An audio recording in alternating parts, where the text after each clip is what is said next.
Salut à tous, c'est Nico, bienvenue dans Un mur dans la ville, le podcast qui vous ouvre les yeux sur le handicap visuel. Aujourd'hui, on va parler pognon, on va parler bifton, on va parler monnaie, on va parler argent.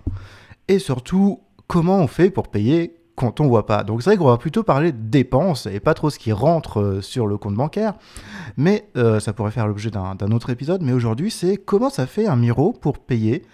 Et je vais essayer d'aborder les différents moyens de paiement. À commencer, j'ai envie de dire, par peut-être les moins utilisés aux plus utilisés. Donc, j'ai envie de dire, aujourd'hui, le moins utilisé, pour moi, c'est le chéquier. Bon, déjà, d'une, j'en ai plus depuis un petit moment. Et en plus, à remplir quand on voit pas, c'est un peu chiant. Il existe ce qu'on appelle des guides chèques. En gros, des guides chèques, c'est juste une petite plaque en plastique qui va être percée aux endroits où il faut écrire. Et du coup, on écrit dans ces petits interstices. Et croyez-moi, déjà quand on voit sur un chéquier, il n'y a pas beaucoup de place pour bien écrire, donc il faut écrire petit. Mais quand on n'y voit pas ou quand on y voit mal, c'est pas si simple que ça. Donc voilà, c'est juste ça, le chéquier, ça peut être toujours utilisé. Il y a ces guides chèques. Souvent, il y a beaucoup d'ergothérapeutes qui s'embêtent même pas à acheter un guide chèque parce que ça peut coûter cher. Vous achetez une pochette en plastique, vous savez, les chemises plastiques avec les petits rabats, tout ça. Vous en découpez un morceau qui fait la taille du chéquier, enfin la taille d'un chèque. Et même vous pouvez en découper deux morceaux de cette taille, comme ça vous les assemblez ensemble pour faire une petite pince. Et sur celle qui sera toujours sur le dessus, vous prenez vos marques. Alors il faut se faire aider d'un voyant, mais il fait ces petites marques pour savoir où couper avec un cutter. Et du coup, vous aurez un guide chèque adapté à votre chéquier parce que en plus, tous les chéquiers n'ont pas les mêmes formats, c'est-à-dire que ça va changer des fois de quelques millimètres à quelques centimètres, mais l'emplacement des choses, même si ça reste dans le même ordre, c'est pas tout à fait au même endroit vis-à-vis des bordures du chèque. Donc voilà pour le chéquier. Ensuite, on a une partie un peu plus aussi longue, c'est la monnaie. Alors comment on fait pour la monnaie et les billets? Tout simplement pour les reconnaître, parce que clairement, donner des pièces, c'est facile, mais c'est comment on fait pour reconnaître ces pièces et ces billets. Alors pour les billets, il existe des petits outils où on glisse ce billet dedans et puis en fonction de là où ça arrive, ça nous donne le montant du billet. En fait, c'est juste il y a des petits marquages. Vu que chaque billet a une taille différente, chaque billet a une hauteur différente, du coup on sait quel billet on a en main. Après, il y a une technique plus artisanale, c'est-à-dire que vous prenez, si vous avez à chaque fois un billet de chaque, donc 5, 10, 20, 50 euros, 100 euros c'est un peu plus rare, et puis 200 euros c'est encore plus rare. Personnellement, j'ai eu qu'une seule fois un billet de 200 euros entre les mains. Mais du coup, ce que vous pouvez faire, c'est que par exemple, vous prenez votre billet de 5 euros, vous l'enfilez en fait sur un doigt, généralement sur le majeur, parce que c'est celui qui va être le plus grand, et vous regardez, une fois que vous l'avez enfilé jusqu'en bas du doigt, là où ça vient toucher entre chaque doigt en fait, et bien en fait vous allez regarder jusqu'où le billet il monte sur votre doigt. Vous prenez votre repère, vous faites pareil pour le billet de 10, le billet de 20, et en fait chaque billet arrive à un endroit différent de la main. Donc du coup, on peut facilement reconnaître un billet comme ça. Donc ça, c'est la technique un peu plus artisanale. Et la troisième technique pour les billets, c'est vous avez des applications sur vos téléphones. Il y a Sing AI, par exemple, qui fait ça. Il y en a d'autres, ou même tout ce qui va être maintenant, tout ce qui est ChatGPT, enfin tout ce qui est intelligence artificielle, vous prenez la photo, vous demandez c'est quoi comme billet, et vous dire c'est un billet de 20 euros. Voilà, ça, ils sont capables de le faire. Ensuite, pour la monnaie, pour les pièces, là, c'est assez simple. Tactilement, en fait, chaque pièce, ils ont sur la tranche des revêtements différents. Par exemple, si on prend les pièces de 1 centime, la pièce de 1 centime, elle est toute lisse sur la tranche. Donc c'est vraiment très lisse. Et on a la pièce de 5 centimes qui est aussi lisse sur la tranche. Et en fait, ce qui différencie le 1 centime et le 5 centimes, ça va être la taille de la pièce. La pièce de 2, ça va faire une petite rainure qui fait tout le tour de la pièce de 2 centimes. Donc pareil, on peut la reconnaître facilement. Et pour les pièces de 10, 20 et 50 centimes, 10 et 20 centimes, elles ont la même texture sur la tranche, ça fait des rainures des stries assez grosses, on va dire. Ouais, c'est ça, assez grosses. Et donc du coup, il y en a tout le tour de la pièce. Ouais, vraiment, elles sont toutes serrées les unes avec les autres. Et c'est comme pour la pièce de 1 centime et de 5 centimes, ce qui différencie la 50 de la 10, c'est la taille de la pièce. Ensuite, pour la 20 centimes, vous allez retrouver les mêmes stries que sur la 1 et la 10, la 10 et la 50, sauf qu'elles vont être très espacées. Donc, c'est-à-dire que ça va faire une strie, quelque chose de lisse, une strie, quelque chose de lisse, une strie, quelque chose de lisse. Voilà, ça va être vraiment très espacé. Et c'est comme ça qu'on reconnaît la pièce de de 20 centimes. Et ensuite, il reste les pièces de 1 euro, 2 euros. Et là, c'est pareil, ça va être des toutes petites stries très très fines, vraiment très, très fines. Sur la pièce de 2 euros, elles font tout le tour de la pièce. Sur la pièce de 1 euro, vous allez avoir une section de stries très fines bien rapprochées, une section lisse, une section de stries, une section lisse, et ainsi de suite. Ça fait tout le tour de la pièce. Donc ça, c'est pour reconnaître ces pièces, ces billets. Et après, pour payer, il suffit de savoir compter un petit peu et vous donner ce qu'il faut en pièces et en billets. Même si aujourd'hui, on est d'accord que le moyen de paiement le plus important, le plus utilisé, c'est souvent la carte bancaire. Et autant sur le chèque, on n'a pas trop de soucis pour payer avec un chéquier, tant qu'on sait écrire et qu'on arrive à écrire dans ce guide chèque, c'est pas trop compliqué non plus. C'est embêtant, moi j'aimais pas ça. C'est aussi pour ça que j'ai abandonné le chèque. J'aimais pas ça, et donc du coup, mais pas de complications pour le faire. Et puis dans certains magasins, le chèque, vous le passez vierge, la personne ne passe dans une machine, ça écrit tout, et vous avez juste à signer. Voilà, donc ça, c'est rien d'extrêmement compliqué. Les pièces, pareil, rien de compliqué, il suffit de toucher, il faut prendre le temps. La plus grosse complication, c'est quand on a des gens derrière nous qui font « Ah c'est bon, il prend trop de temps là pour regarder ces pièces ». En vrai, vous les emmerdez, ces gens-là, vous prenez le temps qu'il vous faut, et c'est tout ce qui compte. Voilà. Le jour où ils seront aveugles, peut-être qu'ils s'en voudront d'avoir dit ça. Mais clairement, là, on peut commencer à avoir des soucis. C'est le paiement par carte bancaire. Vous allez me dire, mais c'est facile, tu poses ta carte et tout. Alors oui, je pose ma carte sur le terminal de paiement jusqu'à 50 euros. À 51, il faut que je tape mon code. Et il y a beaucoup de personnes qui ont dû remarquer qu'on a de plus en plus de terminaux de paiement électronique qui sont tactiles, qui n'ont plus de boutons. Et ça, quand on est miro, ça nous emmerde. Pourquoi ? Parce que les écrans tactiles, ils n'ont rien de prévu en termes d'accessibilité. Alors rien, je vais un petit peu revoir mon propos sur ça, mais jusqu'au 28 juin de cette année, normalement donc 28 juin 2025, il n'y avait aucune obligation d'accessibilité des terminaux de paiement. Et le problème, c'est que quand vous avez votre carte bancaire, jusqu'à 50 euros, vous faites sans contact, il n'y a pas de souci.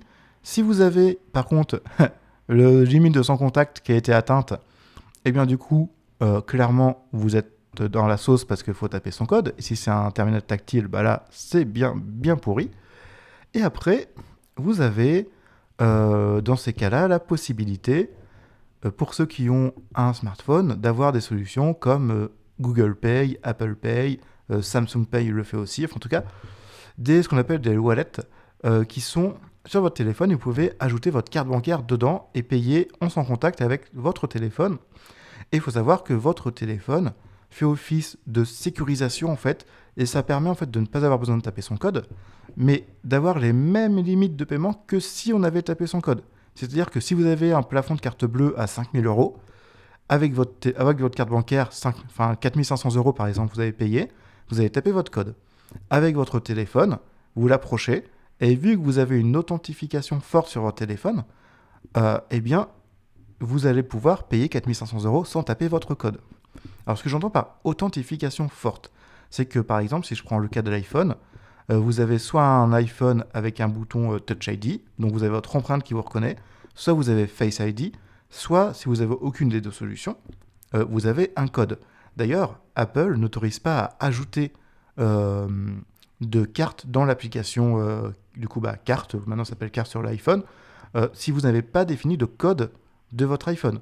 C'est-à-dire que ce qu'il y a des gens qui n'ont pas de code, il y a des gens qui n'ont pas Touch ID, qui n'ont pas Face ID parce que c'est compliqué pour eux à utiliser, et bien ceux-là ne peuvent pas mettre de carte parce qu'il faudra définir un code.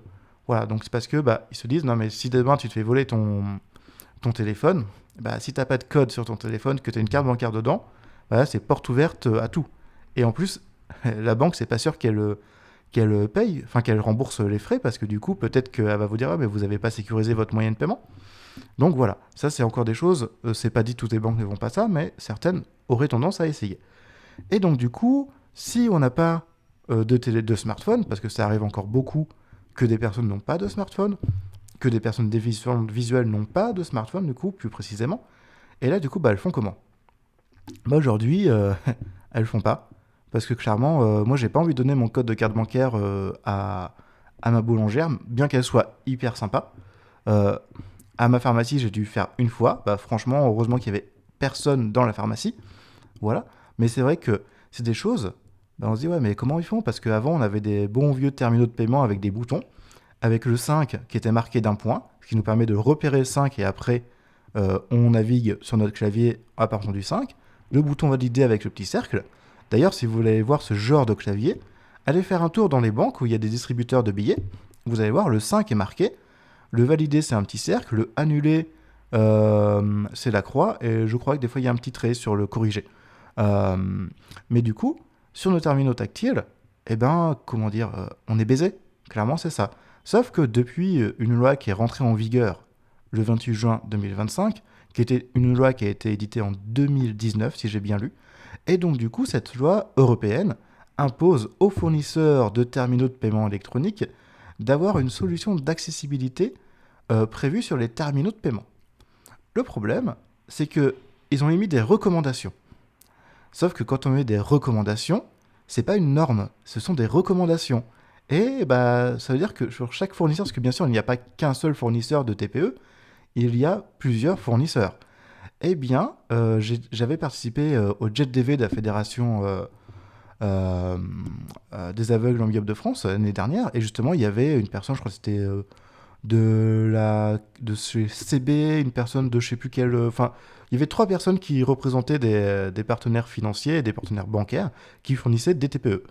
Et en fait, il n'y en avait aucun quand on demande mais comment ça fonctionne, parce qu'en fait, au final, moi, quand j'arrive sur un TPE, j'ai pas à me poser la question, ah oui, attends, c'est cette marque-là, donc lui, pour l'accessibilité, c'est ça. Et non, c'est ingérable. Enfin, on n'a pas, en tant que DV, déjà qu'on galère pour pas mal de choses, on n'a pas à galérer devant un TPE parce qu'on ne sait pas comment ça fonctionne. Et en plus, souvent, le commerçant en face, il ne sait pas comment ça fonctionne. Donc du coup, je ne peux même pas vous dire aujourd'hui comment fonctionne un TPE accessible, parce que du coup, je ne le sais pas, et en plus, en fonction de la marque, on ne va pas avoir les mêmes possibilités. Ce que je peux vous dire, c'est que certains, ça va être par exemple, il va y avoir un espèce de quadrillage d'affichés sur l'écran, ok, comme ça chaque numéro est dans une case, et c'est disposé normalement. Et par exemple, vous allez mettre votre doigt sur le 1, vous allez descendre un petit peu, vous allez sentir une vibration. Ça veut dire que vous êtes passé au 4. Si vous redescendez encore, une vibration, vous êtes au 7.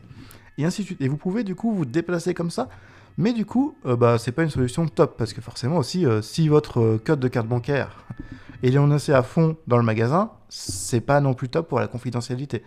Normalement, pour ça, pour ceux qui vont avoir une synthèse vocale, il y aura normalement une prise écouteur pour brancher son casque dessus afin d'entendre les indications audio.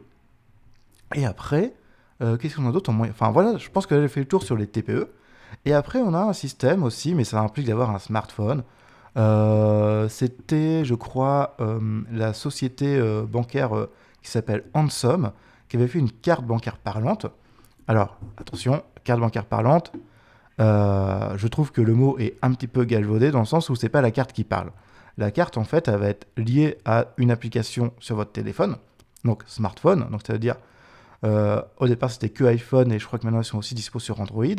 Je sais qu'ils ont fait des partenariats, je crois avec le Crédit Agricole et il me semble la Banque Postale commence à avoir ce genre de carte. Mais le problème c'est que si tu n'as pas de smartphone, l'application, t'as pas d'application, donc ta carte ne parle pas et ça restera une carte classique. Mais ce que cette carte fait, c'est qu'une fois qu'elle est insérée dans le terminal de paiement, elle va faire énoncer par le téléphone qui est à côté, va énoncer le montant, va dire saisir code, vous allez saisir votre code sur le TPE, et ensuite ça va dire code bon et transaction terminée, tout ça, et vous récupérez votre carte. Donc c'est bien, par contre, ça ne peut pas être utile à tous les DV. Et c'est pour ça que les TPE accessibles doivent être la norme. Et le problème du TPE accessible, c'est que là, je prends le cas de ma boulangerie à côté de chez moi. Ils ont changé leur TPE, je crois, au mois de mars ou avril. Donc 2-3 mois avant l'entrée en vigueur de cette loi. Sauf que son fournisseur ne lui a pas proposé un terminal de paiement accessible. Donc là, je lui ai demandé hier, en préparation de ce podcast. Et en fait, elle m'a dit, non, on n'a pas de bouton, on n'a rien pour tout ça. Et en fait, le patron, il fait, mais on vient d'en changer. Et vu qu'ils ont un délai avant le renouvellement de matériel, parce que forcément, ils ne vont pas le changer tout de suite, hein, ça c'est sûr. Et chaque magasin, s'ils ont renouvelé leur matériel avant le 28 juin, et bien du coup, ils peuvent attendre. Alors, j'ai lu un peu de tout, j'ai lu du 2030, du 2040. Donc je sais pas trop, en fonction des sources, vous n'avez pas la même notion et c'est pas pour les mêmes parties de la loi. Donc moi j'avais souvenir que pour certaines bornes, genre les bornes SNCF, tout ça, c'était jusqu'à 2040 parce qu'une borne ça coûte cher. Les TPE aujourd'hui, c'est pas ce qui coûte le plus cher. Quand vous êtes en petite, avec un petit TPE classique, genre SumUp, c'est une cinquantaine d'euros. Les plus élevés sont un peu plus chers. Par contre, quand vous êtes sur un système de caisse complexe, c'est pas 50 euros. Donc les commerçants peuvent pas changer tout de suite comme ça le TPE. Et souvent, ils vont changer des fois toute la caisse. Donc ça, c'est des choses, on peut peut-être attendre des fois jusqu'à 2040 en fonction des cas, 2030 dans le meilleur des cas. Et enfin, dans le plus beau des mondes, certains commerçants ont déjà un TPE accessible. Moi, je sais que c'est le cas de ma pharmacie, mais je vais aller le revoir pour justement qu'on teste un petit peu, voir comment il fonctionne. Parce que c'est pareil, on n'est pas beaucoup de Miro. Même si j'habite une grande ville, on n'est pas beaucoup de Miro. Et en plus, au niveau des magasins comme pharmacie, boulangerie, on n'est pas non plus beaucoup à venir. Moi, ma boulangère m'a dit, vous êtes 2 non-voyants à venir chez moi, et c'est tout. Donc du coup, c'est vrai que ça fait pas beaucoup de clients sur la masse qu'ils ont. J'entends qu'ils n'ont pas en tête de passer au mode accessible. Surtout que moi, principalement, j'utilise Apple Pay pour payer.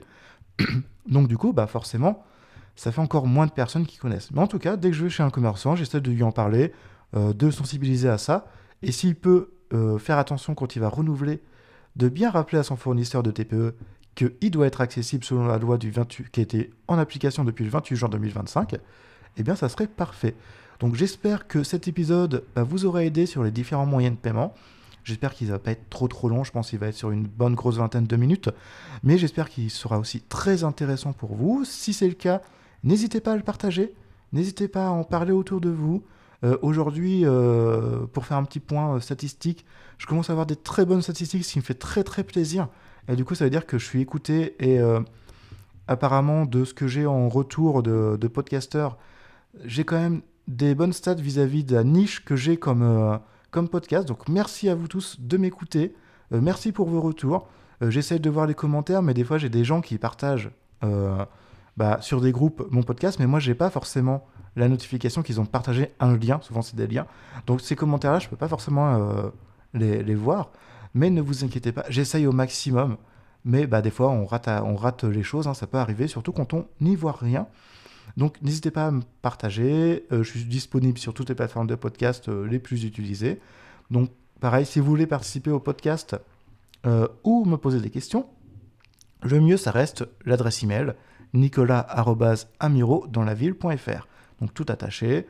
Et surtout, n'hésitez pas à m'envoyer des emails, j'essaie d'y répondre. Et bientôt, normalement, soit lundi qui arrive, soit celui d'après, vous devriez avoir la première interview d'une personne déficiente visuelle sur le podcast. Donc j'en dis pas plus et je vous dis à la prochaine dans Un Miro dans la ville.